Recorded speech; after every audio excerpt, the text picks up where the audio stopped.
All right. Yay. A little early.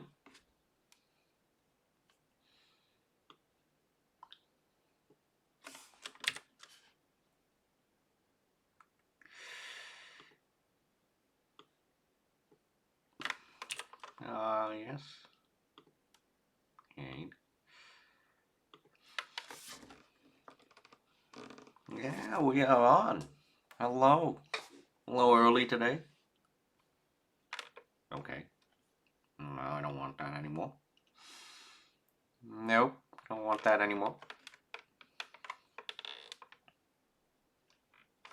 Oh, yes. All right. Forever. We got 2 viewers on. Yay. Hello. Check, check.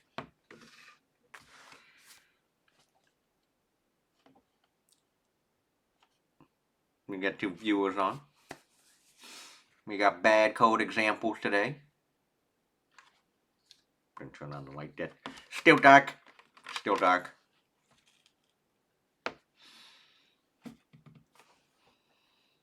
Let's see if this works. What's wrong with the keyboard? Oh, show the keyboard. Yes. Hello. Do do do do do do do do do do do do do. You hear?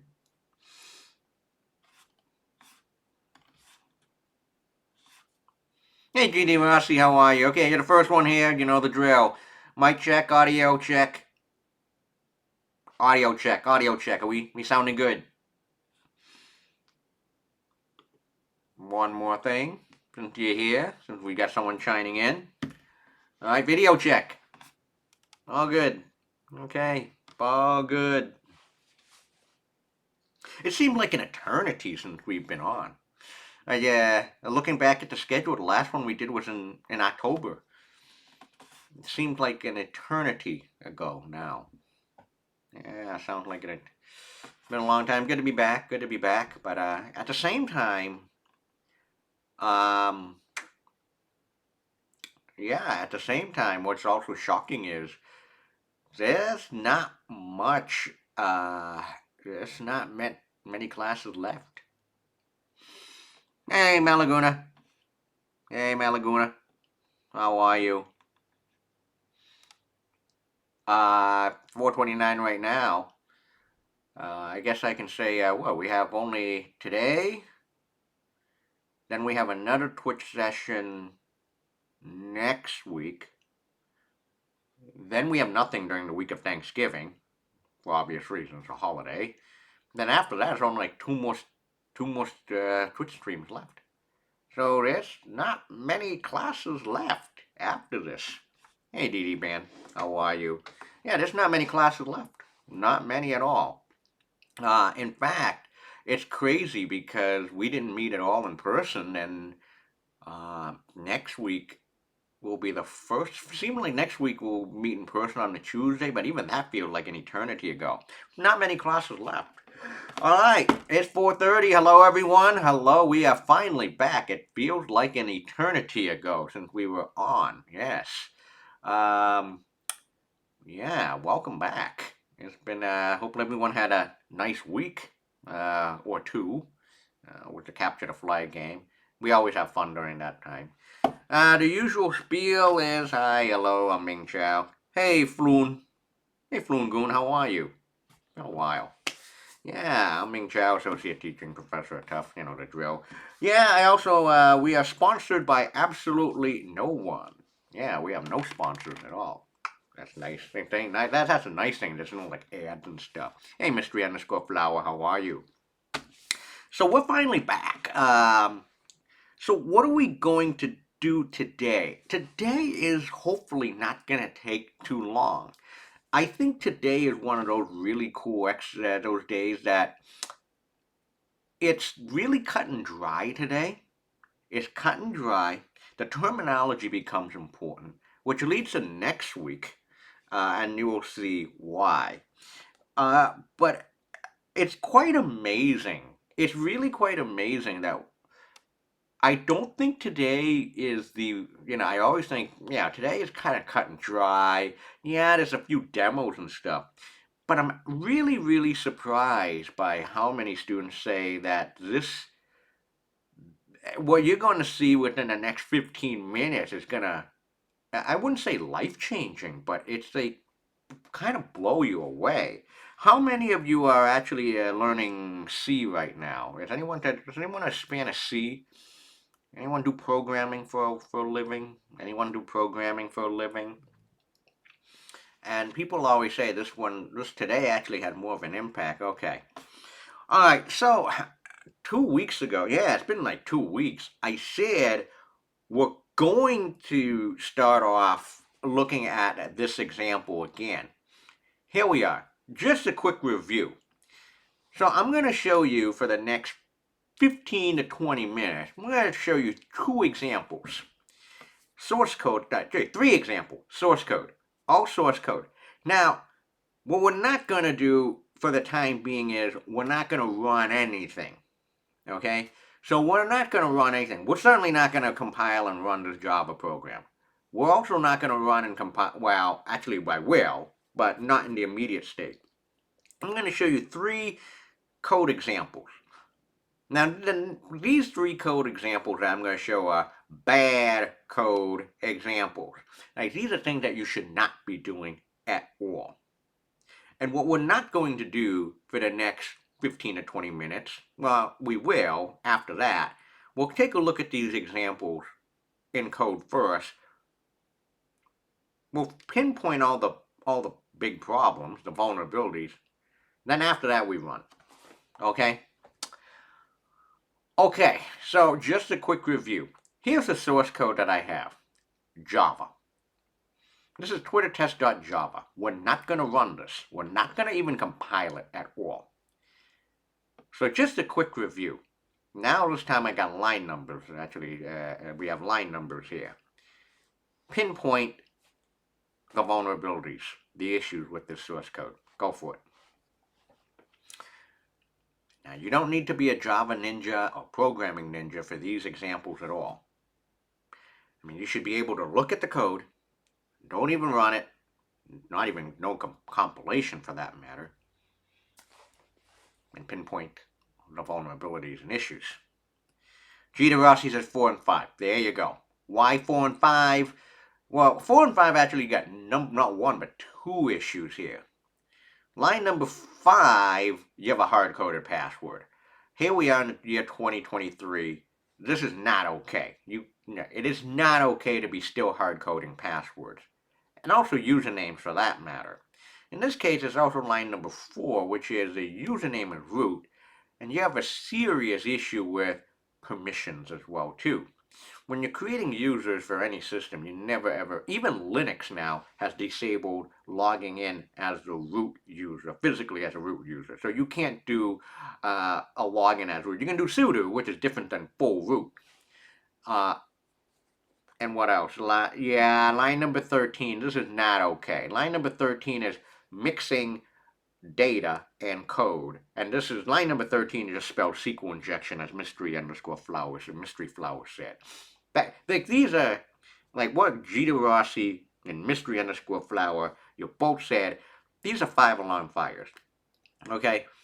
If I asked you to pinpoint at least two vulnerabilities, the first two that you should say are the SQL injection on line number 13 and a hard-coded credential on line number 5, and quite frankly also number 4, which is over permission for line number 4. Yeah, you should not. Hey, Kyra, you mentioned this. If my memory served correct, you mentioned that last time. You shouldn't be printing out the errors at all either. Line number 20, you shouldn't be printing out errors. This is what is it called? TMI? Too much information. Would printing out any exception? Would any exception be a problem? And the answer is absolutely. On a scale of 1 to 10, how big of a problem it is? It's not. I wouldn't say it's a 10, but it's up there. I mean, I would say 6, 7, 8, 9. Because that's information disclosure. So anytime you print out exception, you're giving away way too much information. In fact, in the past, if you want to identify that an app had SQL injection, it's largely thanks to, oh well, thanks to the error that got printed out to the screen. It was so great. It was great back in the heydays that error messages on the screen would actually show the actual SQL statement. It's like, oh, yeah. I see now this looks like a case of SQL injection here. It was almost obvious. And there's a good reason to keep your error messages and like really obscure. So just throw back, oh God, 500 error, something went terribly wrong. And what Kyra said, log it somewhere safe, but don't let the user know anything. And the user shouldn't know anything. Because the more you give, the more details that you give out, the more it's going to count against you. Yeah. So the other vulnerabilities you can also say are number one, you're importing the entire SQL. Package. That's not very well. It's not very good performance-wise. The other one that you can say is, well, you open a database on line number 10. There's no closing of the database. And anytime you open up a file or any connection, you have to close it as well. So that's missing.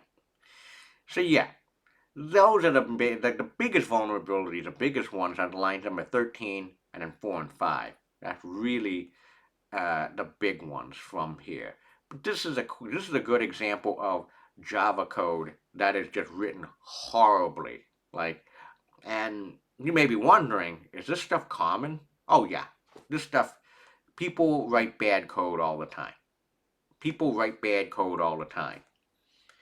Hey, let's be honest. I've done it before myself. I've even done it myself.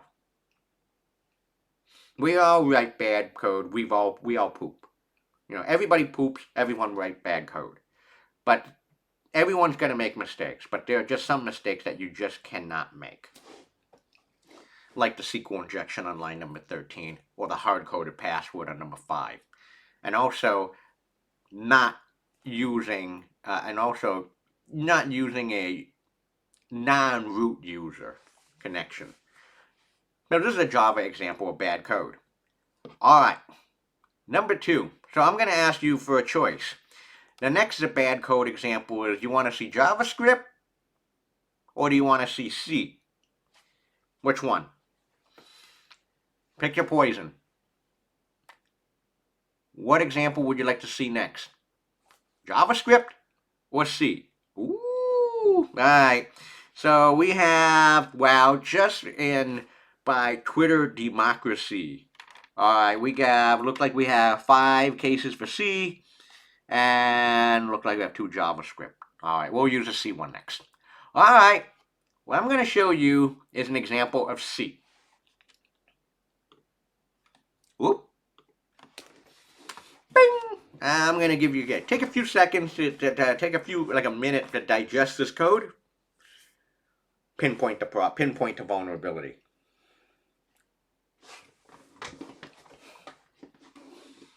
Pinpoint the vulnerability. Line number. Again, we're not going to compile the code, and we're not going to run it. Not yet. We will, but not yet. In fact, we're going to run the C example and the JavaScript example. But after we review the source code first. Where's the vulnerability? Or vulnerabilities? Which one? Where?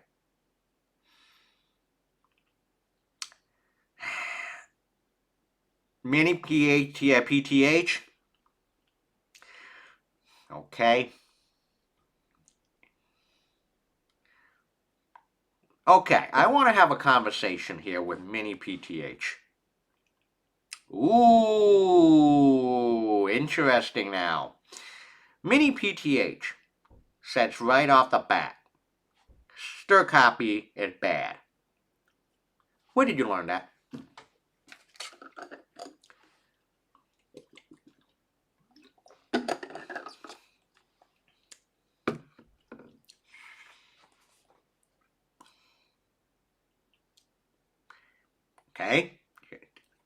But you did, but it's quite interesting. You just said it right off the bat, just like that. I read about it online once. That's interesting. That's very interesting, Kyra. And you all programmed in C before.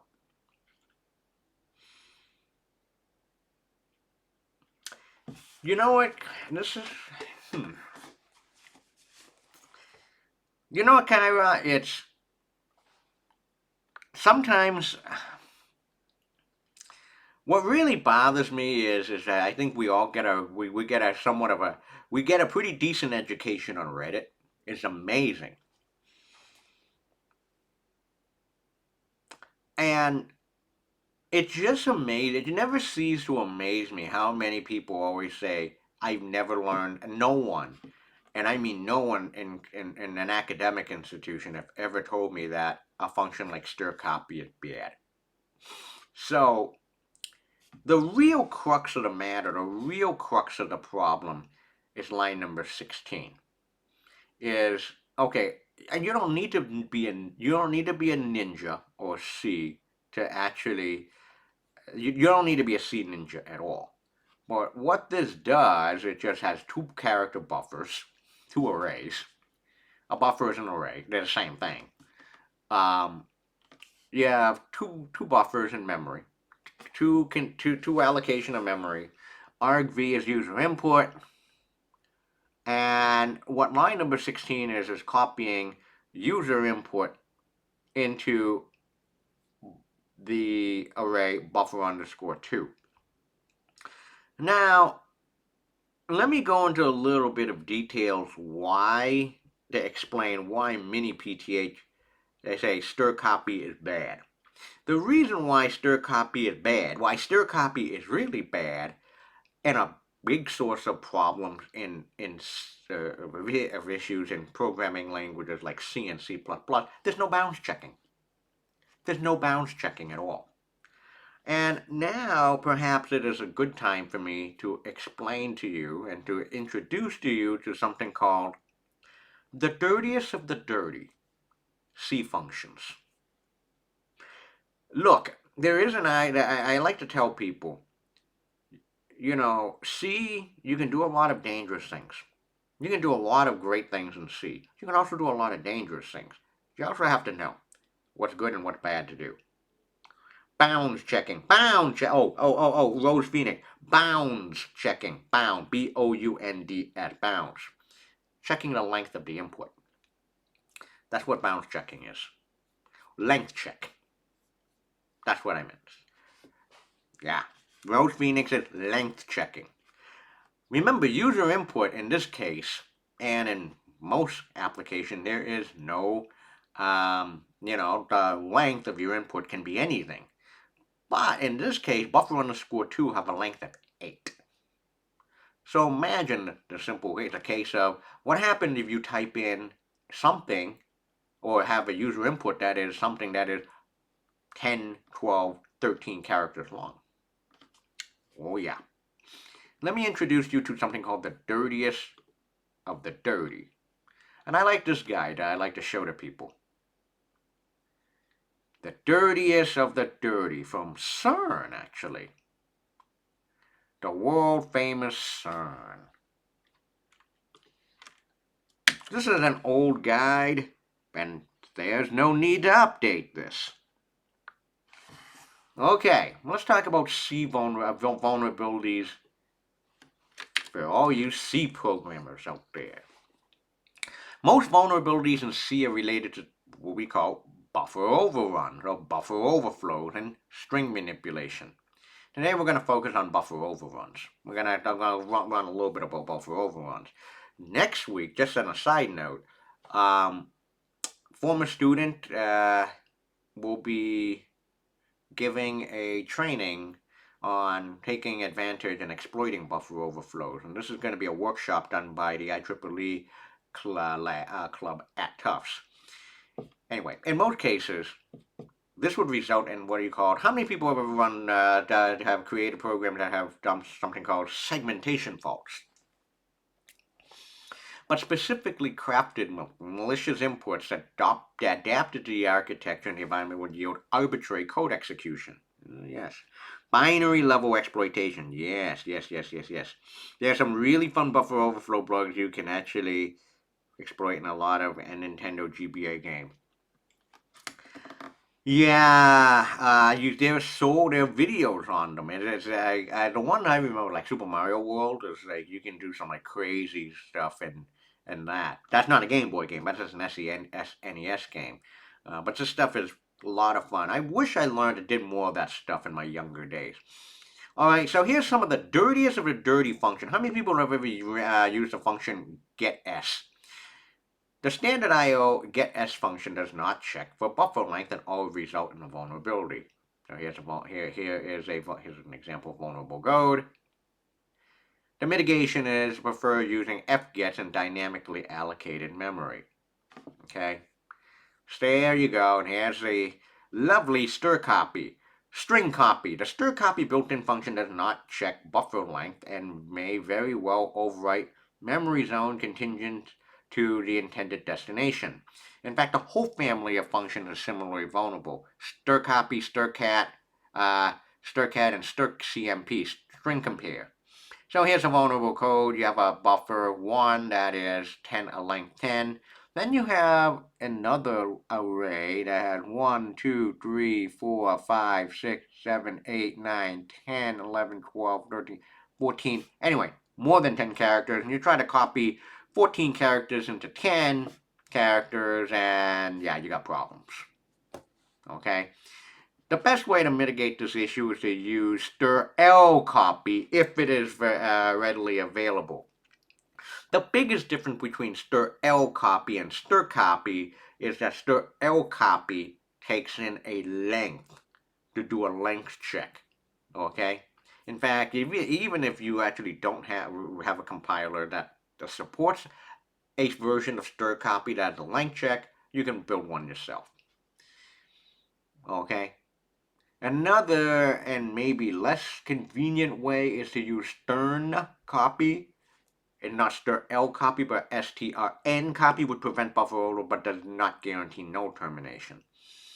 Okay?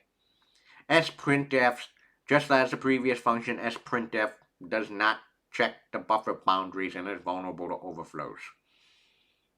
Prefer using snprintf, which has the double advantage of preventing buffer overload and returning the minimal buffer size a buffer needed to fit the whole format string. Okay, printf and friends format string vulnerabilities. This is a longer read. Okay, but yeah, in this case, strcpy. Strcpy does not do any length checking. So whoever said, yeah, the vulnerability is strcpy and namely line 16, there you go. But you don't have to take my word for it because we're going to do this out. We're going to compile and run this stuff a little bit later. Okay, so this is a C example. Alright, so here's a C example, but here's a JavaScript example. Ooh, okay, so this is server-side JavaScript. This isn't written out, this is for Node.js.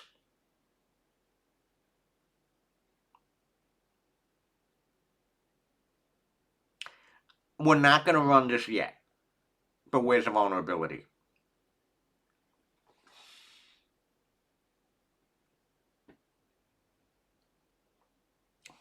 The line number.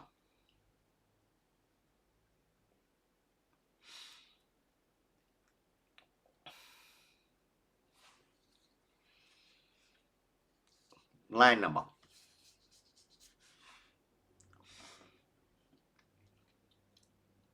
Put it this way, by the end of today, hopefully, is anytime you see this used, you should just raise 5 alarms.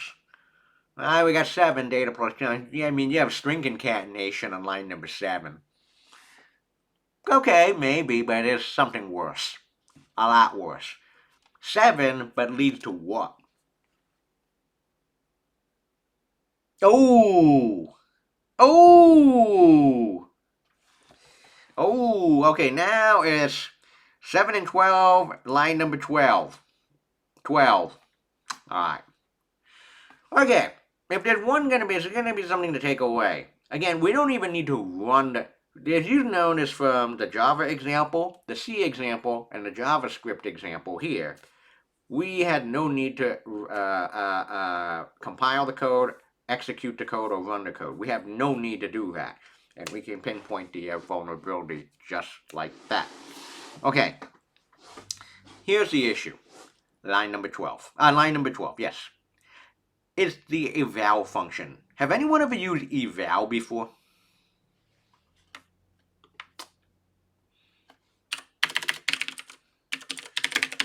Anyone ever use eval?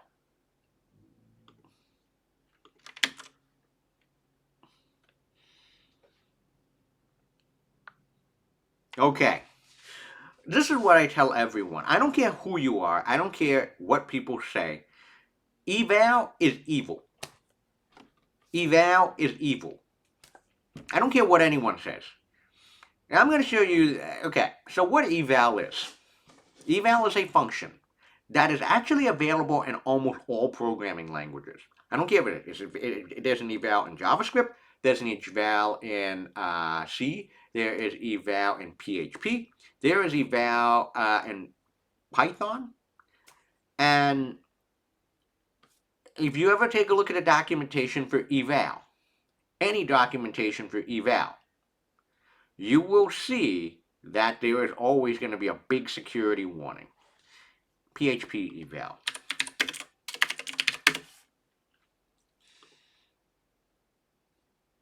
Okay.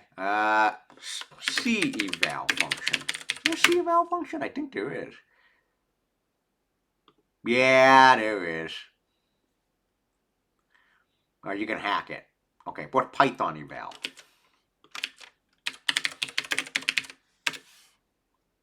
Oh yeah.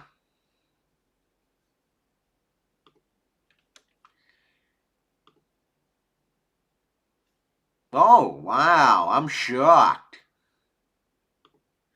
I'm actually shocked that there's no red flag here. Well, okay, here we go. Okay, so this is what we're going to do. So here's what eval is. The eval is a function that's built into most programming languages, and it usually takes in one argument, a string. Eval only takes in one argument, a string. And then what happens is the language will evaluate the string that you feed into the eval function as code. That's it.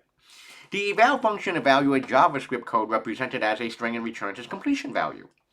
There you go. PHP eval.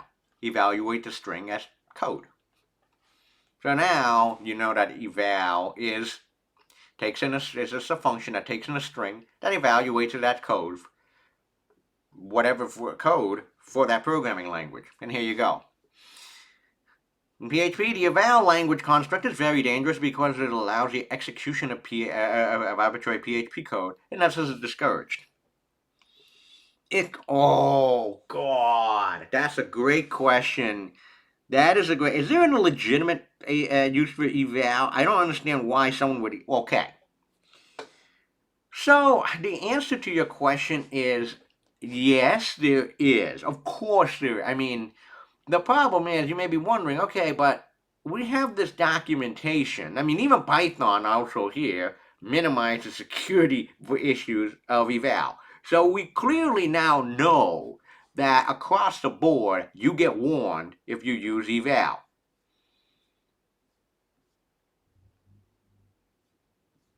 What the hell do they say here?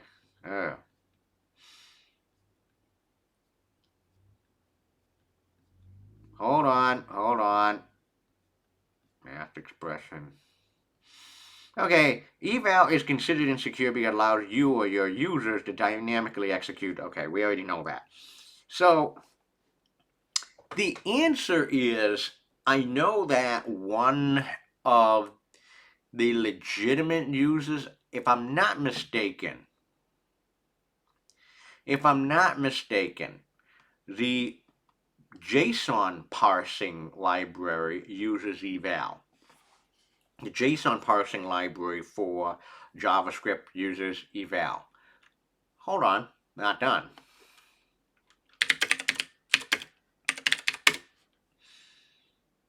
When is JavaScript's eval not evil? Okay, so let's start with this. I'm writing there, yada, yada, yada. Okay. I'd like to take a moment to address the premise of your question that eval is evil. The word evil, yeah, more dangerous, or more precisely, yeah. Okay. The hidden dangers of performance and code evaluation.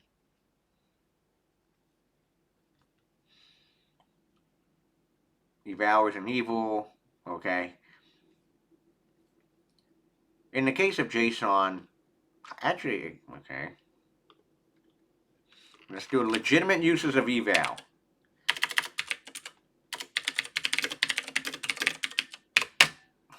When to use, reason why you should, okay, reason why you should never use eval. What of uses of eval are legitimate? Okay. When is eval not evil? Didn't we just look at this?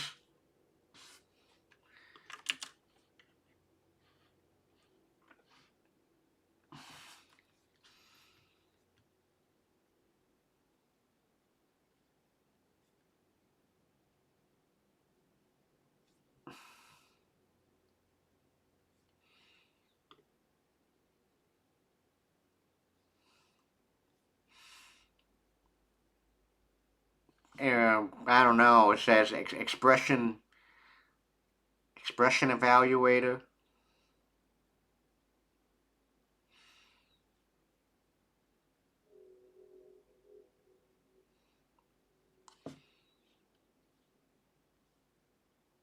JSON string?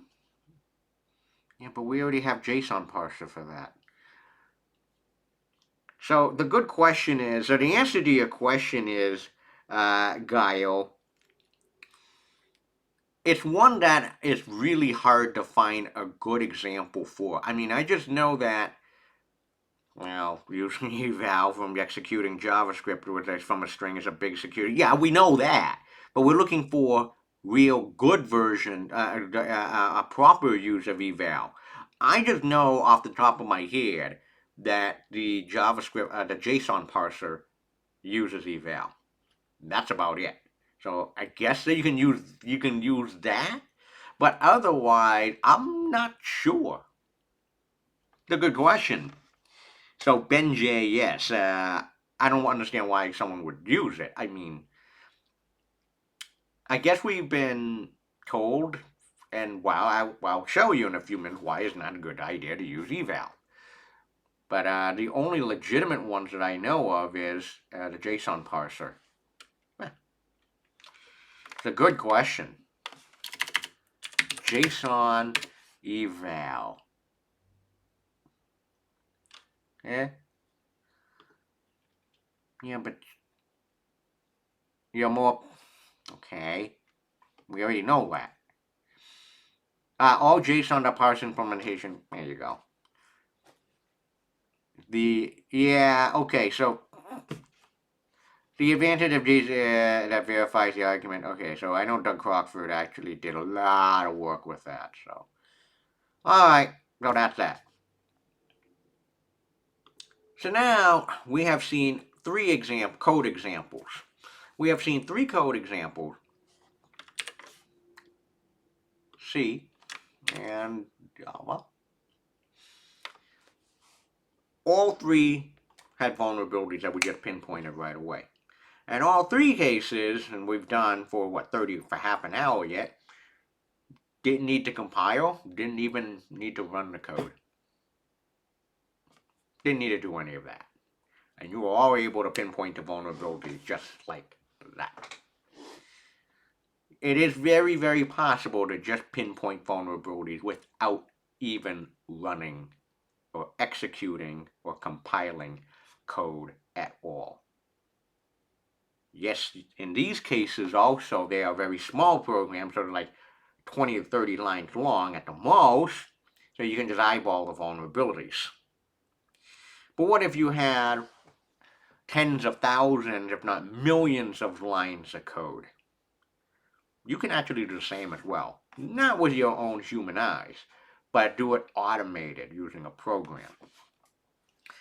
And that's the big point of today, is I want to introduce to you to the idea of analysis. I'm going to give a new text file. Code analysis. There are two big ones. Two types of code analysis. There is static analysis,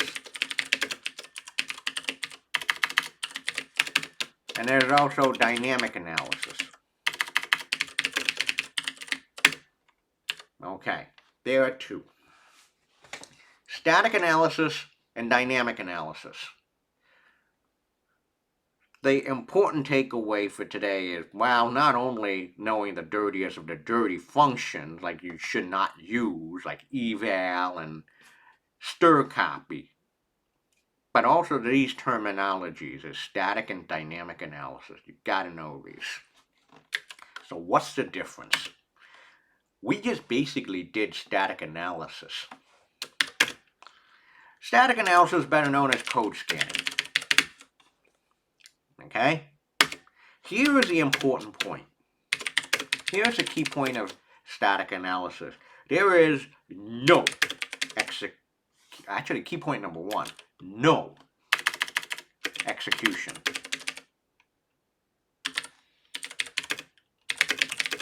of code or program.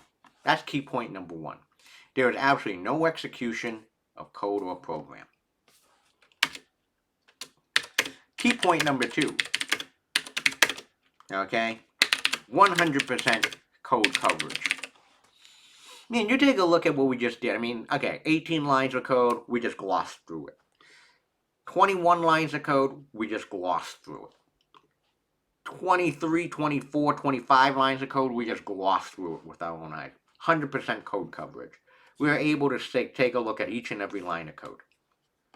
For the Java was 25, 21 lines for C, and 18 lines for JavaScript. We are able to see it all.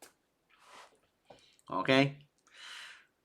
Even if you have millions of lines, a code that is 1,000,001 lines long, a static analysis tool will actually see all 1,000,001 lines of code.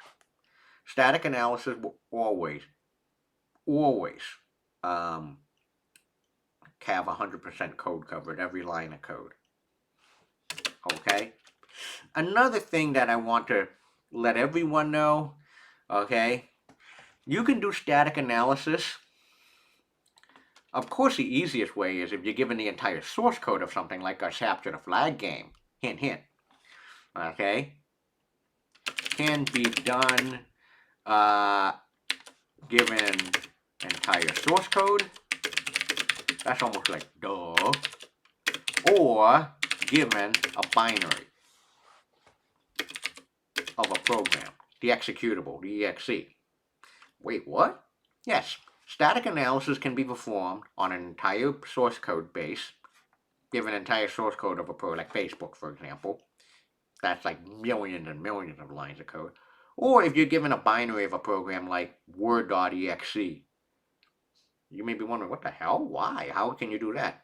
Well, remember, you can always reverse engineer and decompile the code, the binary, back into assembly. Or, at best, even time to the close to the original source code. Yes, there's something called binary static analysis. That's what my friends at Veracode do. Okay? So what's the positives and negatives? The pros. Okay? Well, the biggest pro is 100% code coverage. Every line of code is going to be looked at. Okay? Obvious programming vulnerabilities will be identified, such as if you're using strcpy or eval. Sometimes, and a lot of times, a good static analysis program will even identify things like hard-coded passwords and usernames and keys. Okay?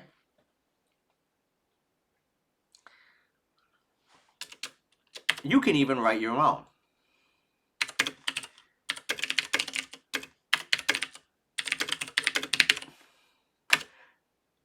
In fact, let me ask each and every one of you here.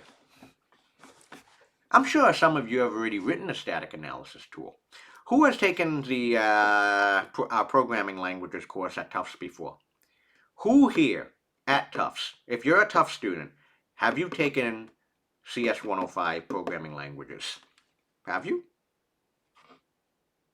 Who's in 105? Who's taken 105? Excuse me. If you have, you've actually written a static analysis program before. What? Example. All right, Mini, PTH. You're in it right now. Okay, Ballo time. You took it already. Let me ask you this. Have you both written something called... Okay, I'll give you some examples. One example is lint.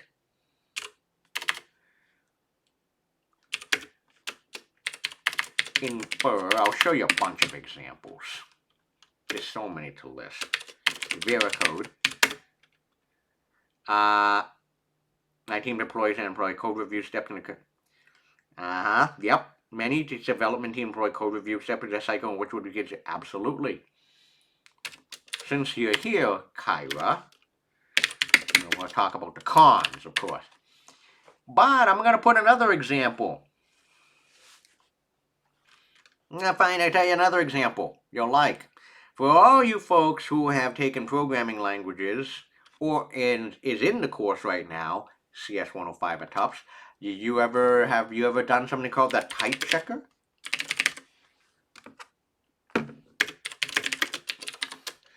The type checker. Yeah. Why is type checking important for security purposes? Why is a type checker a static analysis? Can a type checker find vulnerabilities in your code? And the answer is absolutely it can. I'll give you a fun war story. I'll give you a really good war story. And this is a story I love to tell and why that illustrates the importance of type checking. The problem with languages like JavaScript and Python, when you use and declare variable, when you declare variables and also use them as well, you don't need to specify the type. It's not like C and it's not like Java. So, have anyone ever used Google Maps API before? Have anyone ever written a web page with a Google Maps API, like Google Maps? So when I used to teach web programming and engineering, one of the assignments would always be to build something like a Marauder's map. Is use a Google Maps API and plot a whole bunch of geolocation onto a map. Which one? Mala, which class was it? Do you remember what year? I don't know. I forgot what year was it. Which year did you take did you take web programming and engineering?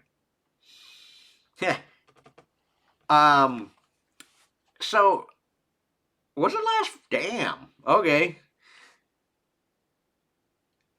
So this is a common mistake that everyone makes.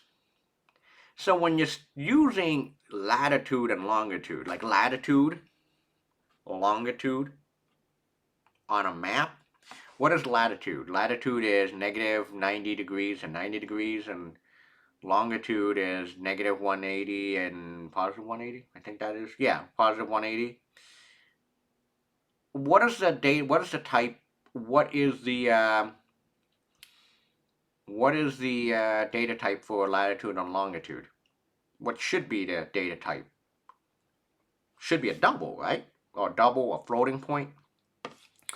The Google Maps API specifically says if you're going to use our API, if you're going to use Google Maps API, and you're going to write a map, latitude and longitude must be floating point numbers, like a double, not a string. And I insist, hey Pookie, and I insist and I tell students when you actually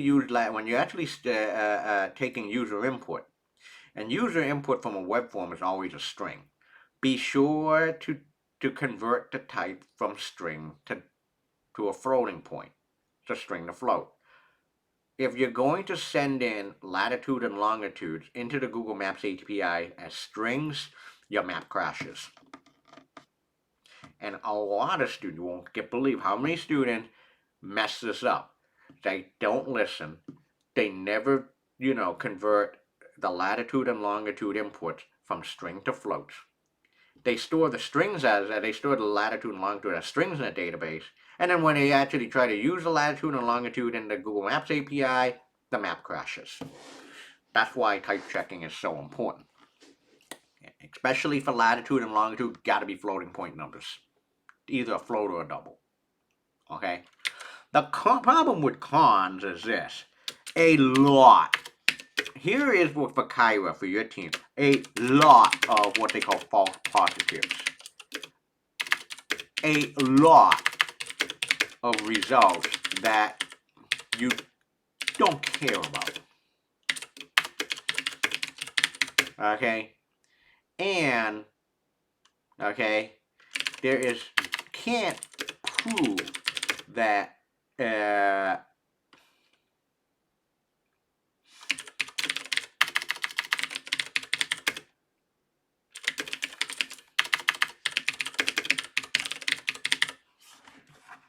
so I'll give you an example. What the last line, can't prove that a vulnerability is actually a vulnerability means.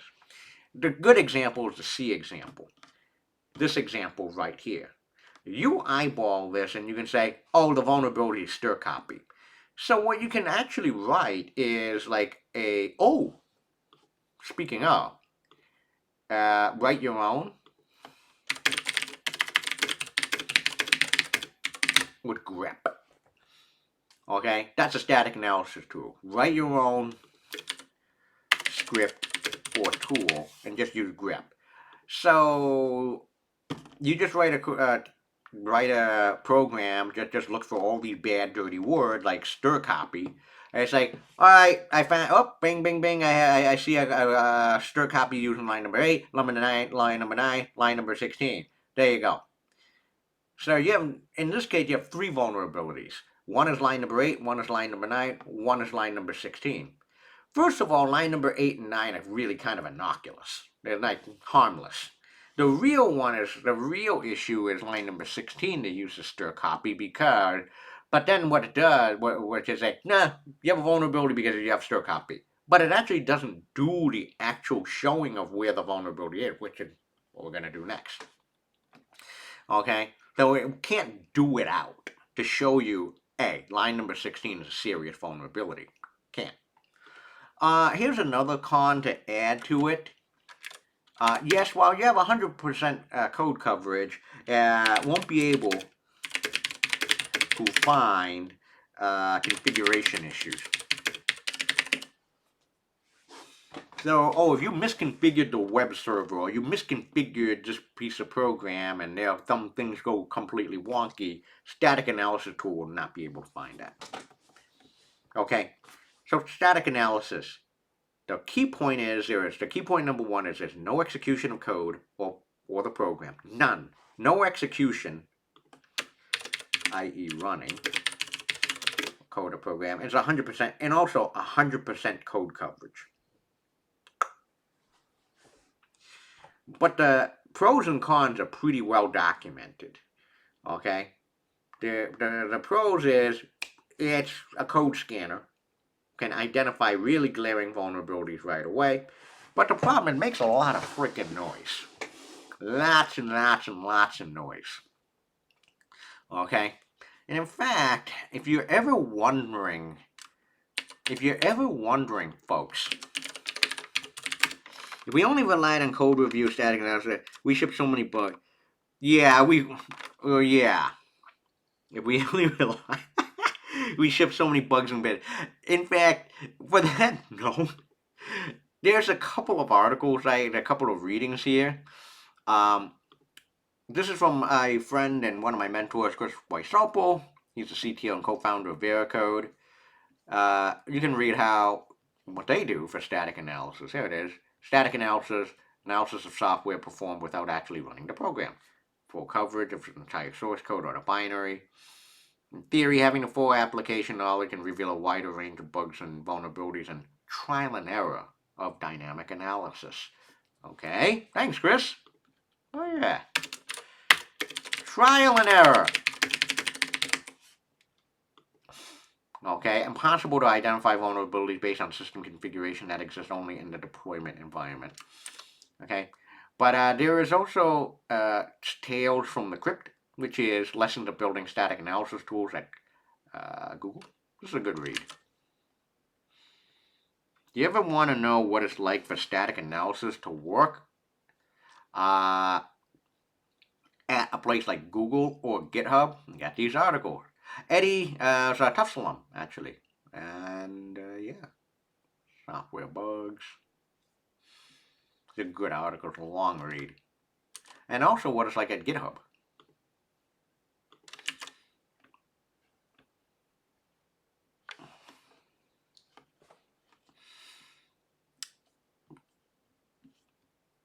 And there's a whole bunch of things here. Yeah, we don't need to go into like the nuts and like the real underlying depth of static analysis, but for this context of this course, the vocabulary becomes really important. You just have to know what static analysis is, what it can do, and what it can't do. The same thing with dynamic analysis. Before we get to now we can do dynamic analysis, and now we're going to run through a couple of examples that we did earlier. Dynamic analysis is really, well, as Chris said, trial and error. But what it is, in more formal terms, runtime, execution of code, program. The key point. Okay. The pros. Really, the pros and cons are the complete opposite of static and dynamic analysis. The pros of dynamic analysis can help determine issues at runtime, including configuration issues. Cons. Well, we kind of explained what the cons are. A lot of trial and error.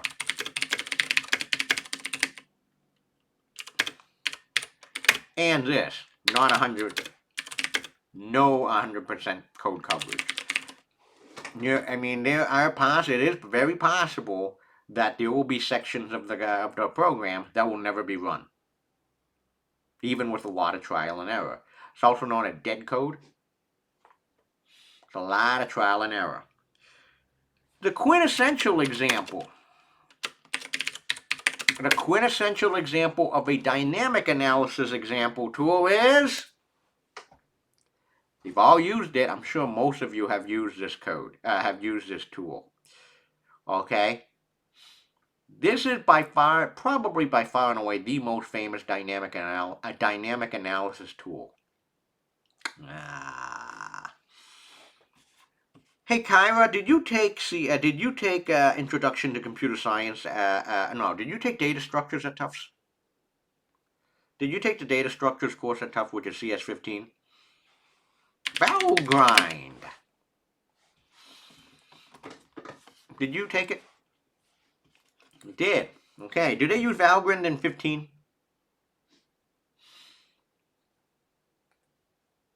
Do they still use Valgrind in 40? That's another question. I hope you still use Valgrind in CS40. Okay, good. You know who's responsible for CS50? Yeah, okay. You know who's responsible for do you know who's responsible for the use of Valgrind in CS15?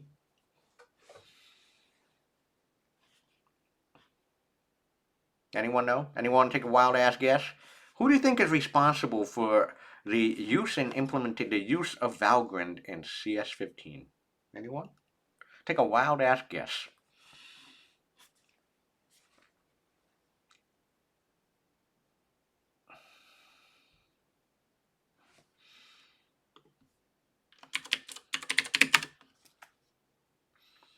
Me. And then you are correct.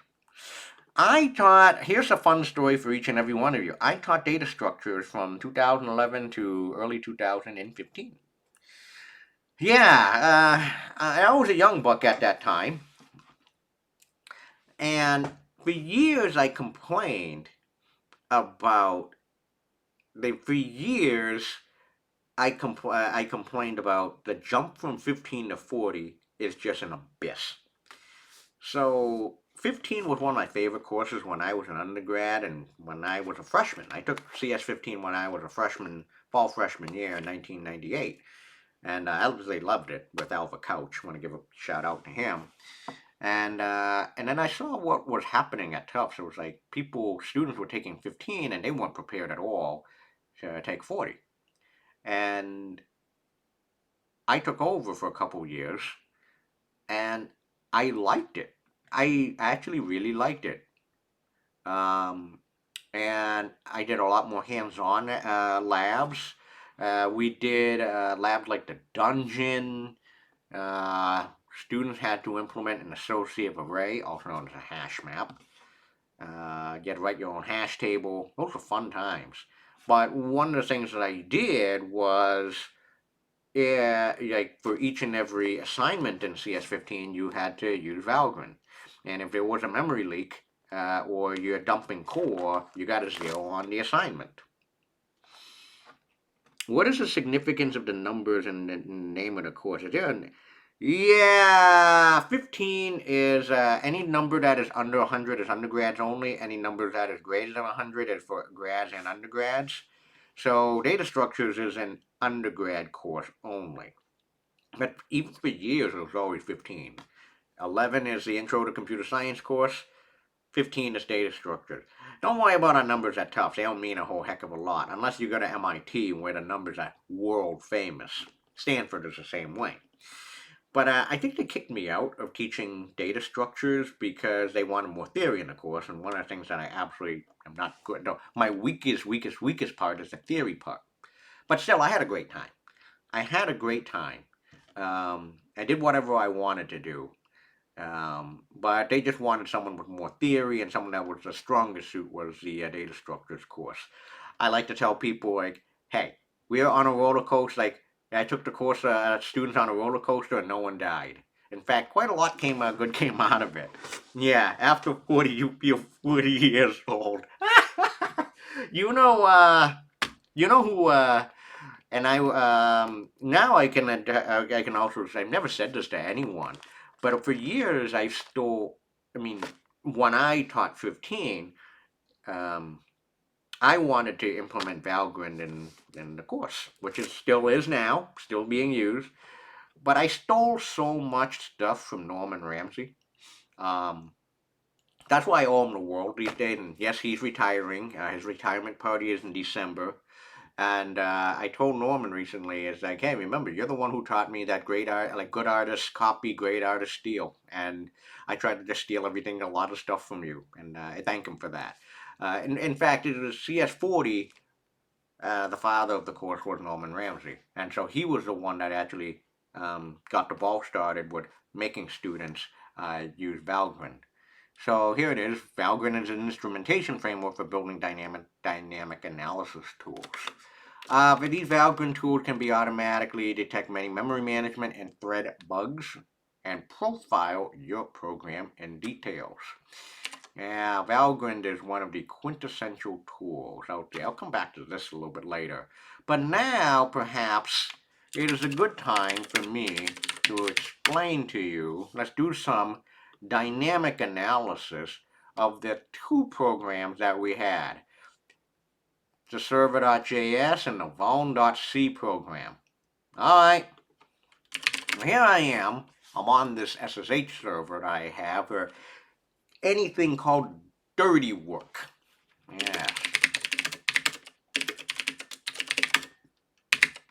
Yes, I have a... Yes, this is a server I have at home for everything dirty. So I do all my dirty work here, like showing you bad code. And I'm going to show you one more time, phone.c. Should be identical to what you just saw. There you go. You have your character buffers, and you have your stir copy buffer underscore 2.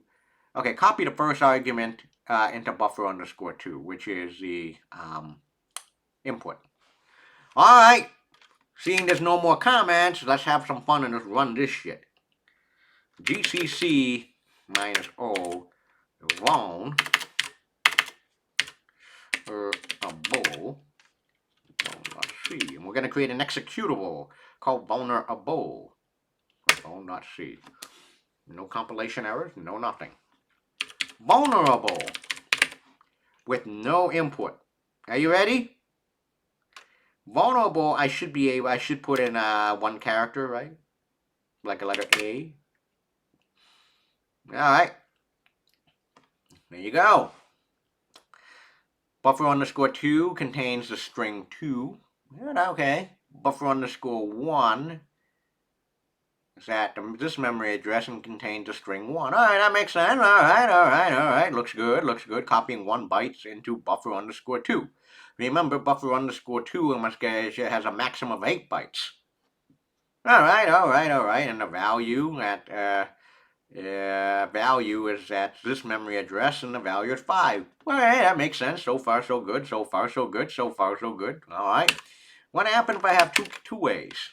All right. So far, so good.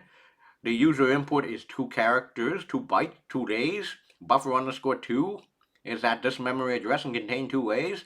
Buffer underscore 1 contains a string 1. Value looks good. All right. Let's see what happens. We have 3 A's. Okay, not bad. Everything looks good so far. 4 A's. Not bad. So far, so good. About 5 A's. Okay, not bad. Not bad. Nothing wrong so far. 6 A's. All right, nothing wrong so far. Everything looks good. Okay. Nothing bad. 7 A's. All right. Nothing bad. Yeah, everything looks good so far. Nothing outrageous. Looks good. 7 A's looks good. Buffer underscore 2, buffer underscore 1, and value all look good. Now let's get a little bit crazy and let's do 8 A's and let's see what happens. Now buffer underscore 2 is at this is a memory address and contain 8 A's. But buffer underscore 1 looks really okay. What the fuck? Buffer underscore 1 now contains no. That doesn't contain 1 anymore. Value still looks so good. All right, let's go for 9 A's. What the fuck? Okay. 10 A's. 11 A's. 13 A's. Okay, this is looking real bad. Now buffer underscore 2 and buffer underscore 1 look really messed up. Buffer underscore 2 is certainly way over the character limit of 8. Add another one. Let's add another A. Let's add a few more A's and okay. Add another A. Now this gets real bad. Now the value is corrupted. Add another A, and now even value has gotten so fucked up. Can anyone explain to me why is value 0x61616161? Does anyone know? Anyone know why? Why it is 0x61616161? Does anyone know the significance of 61?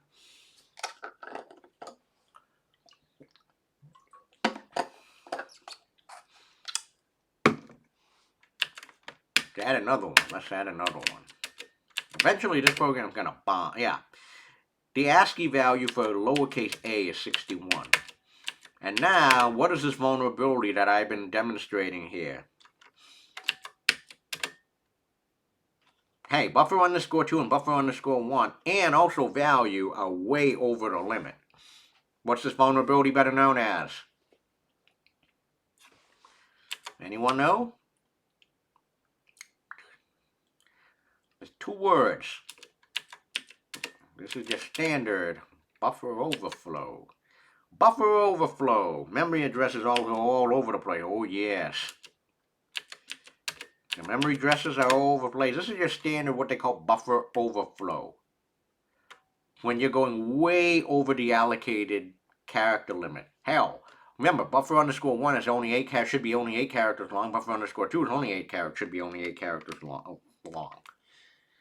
And this is your classic buffer overflow. And if I add a bunch more characters here, wow! Oh dear. Damn. Wow, at one point I had a system where it's like this whole system would just crash, but nope. Yeah, and so this is what happens when you use stir copies. A culprit really is line number 16. Stir copy without any bound checking. Yes. And there is again, there is an IEEE lab next week. I forget what day it is. And it's going to take advantage of buffer overflow vulnerabilities such as this. Yeah. Okay. Is it a thing to use buffer overflow to access certain memory addresses that shouldn't be accessed? Yeah, it's a thing. Yep. That is a thing. That's one of my weaker part of security. And yeah, you can actually add certain parts of memory. Then you actually put like what they call shellcode into that part of memory, and hopefully it gets executed. Ideally to get root access onto a system. So yeah, it is a thing. Absolutely. Yep. Buffer overflow is typically used to take full, not only to crash a program, but also, namely, to gain full access to a system and other information you should not have access to. That's why buffer overflow is so dangerous. Oh, yes. Okay, server.js. Actually, here, I'm going to quit out of here. And I actually have an instance. What is the does anyone remember the URL of the CTF game? Oh man. Does anyone remember the IP of the CTF game? Actually, I have it here. What the hell's the IP? Okay, 35, 238, 252.88. Okay, actually I have it. I actually have an instance of this running for you. 35.238.252.88. Port 3000.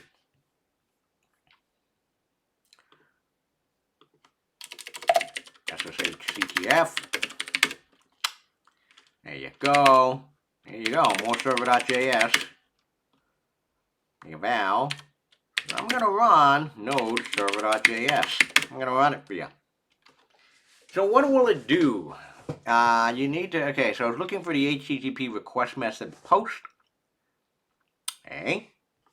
I'm going to open up a new window. I have a new window open here. I'm going to let the server run. Here's the best way. Do you remember something got a little program called curl? So you do curl minus data, which is for HTTP posting. Blah.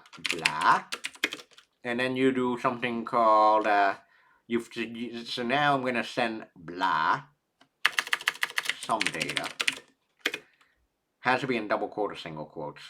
To http://35.238.252.88. And that's it. Oh, port 3000, because this server is running on port 3000. That's what happened. got some data. Okay. And end. Alright, so nothing good. So if I'm gonna type in PD band equals mini PTH, I'm gonna do something nonsensical. Yeah, you can see the server on the CTF server. Hey, what's up? Alright. Exactly, so this is now open to the world to play with. But here's the challenge though. Foo equals bar. There you go. Alright. But now the name of the game is to crash the server. Here's the server. The server is on at 35.238.252.88. Crash the server. Take it down. Take the damn thing down. I'll give you a hint. So console.log. Let's do 2 plus 2. 2 plus 2 is 5, right? Nope. 2 plus 2 is 4.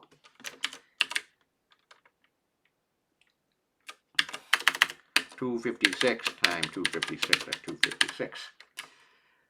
So I'm just going to send to the entire console like a real JavaScript function. Console.log, think of it this way. If you don't know JavaScript, console.log is the equivalent of a print statement. There it is. 236, 2 times 236 times 256 to the third power is that number. Okay. Wait a minute. Hey, take a look.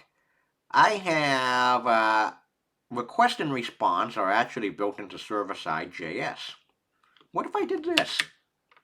Instead of 256 times 256 times 256, put in a JavaScript object in there. Put in another JavaScript app, eval pool, there you go. Response. Oh, whoa, I'm an idiot. Whoever did that. 1 divided by 0. There you go. Infinity. But here is the way. If you want to actually kill a process in JavaScript, kill process, exit. Exit, how to terminate a script in JavaScript. Alright. This die.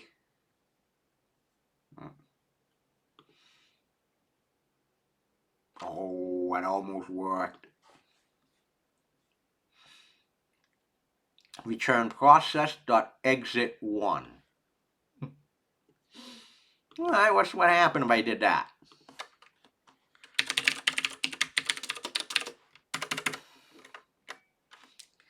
Watch what happens when I hit the enter key. Bang. Kill the server. Yep. Kill the server. That's what happened when you type eval. I mean, it's a dumb example of using eval, but hey, it works. The reason is it's going to evaluate process.exit1. It's going to evaluate that. Kill the server. And there you go. And of course, that shows you what. Well, today you learned a little bit about eval.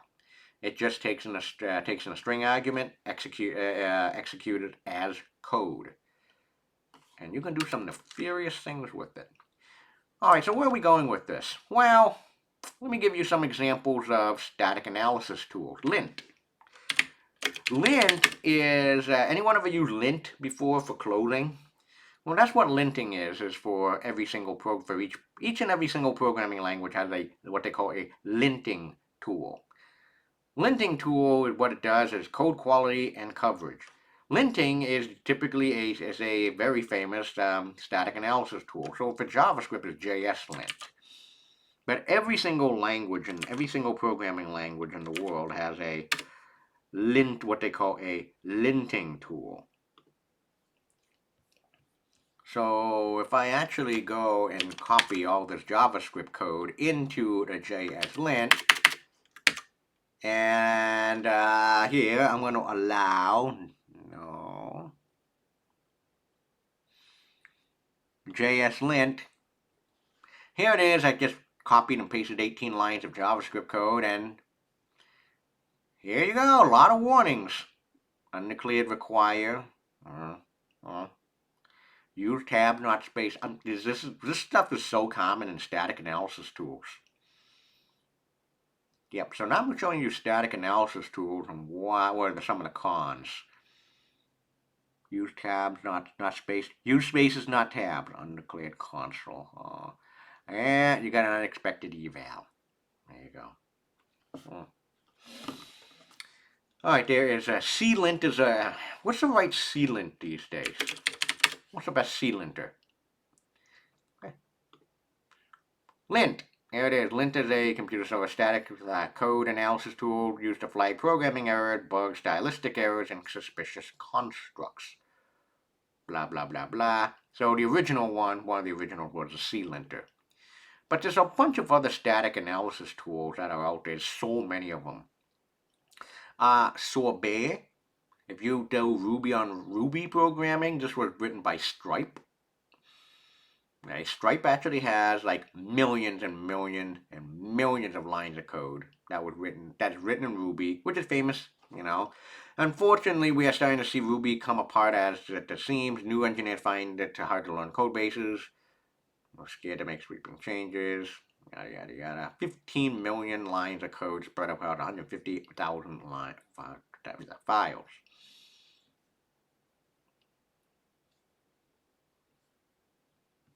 Okay, that's one example. Another example of a static analysis tool, and these ones is Infer. Yeah, Infer was created at Facebook. Tool to detect bugs in Java and C and C++ and Objective-C before it ships. Infer is a static analysis tool. If you give it some Java or C code, it will put potential bugs. There's a video of it here.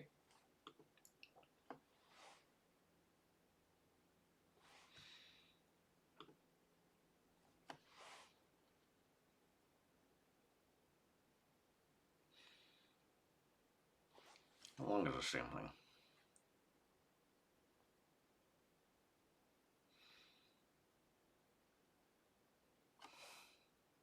I don't even know if this is still being in use anymore.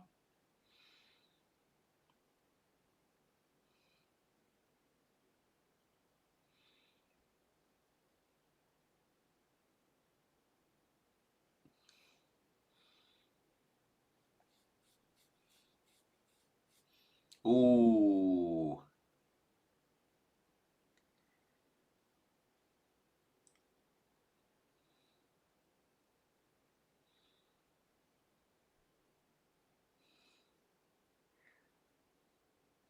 Oh.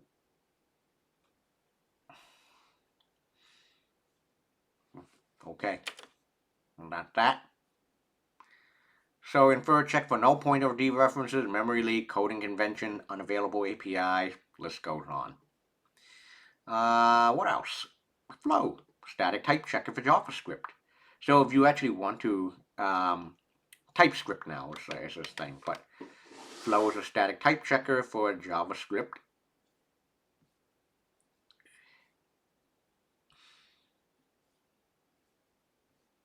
Okay. Well, now I can want to show you Veracode. This is a commercial product. The last many open source one. Okay. But what Veracode is, this is not free. SAST, find and fix flaws as you write code. Veracode static analysis.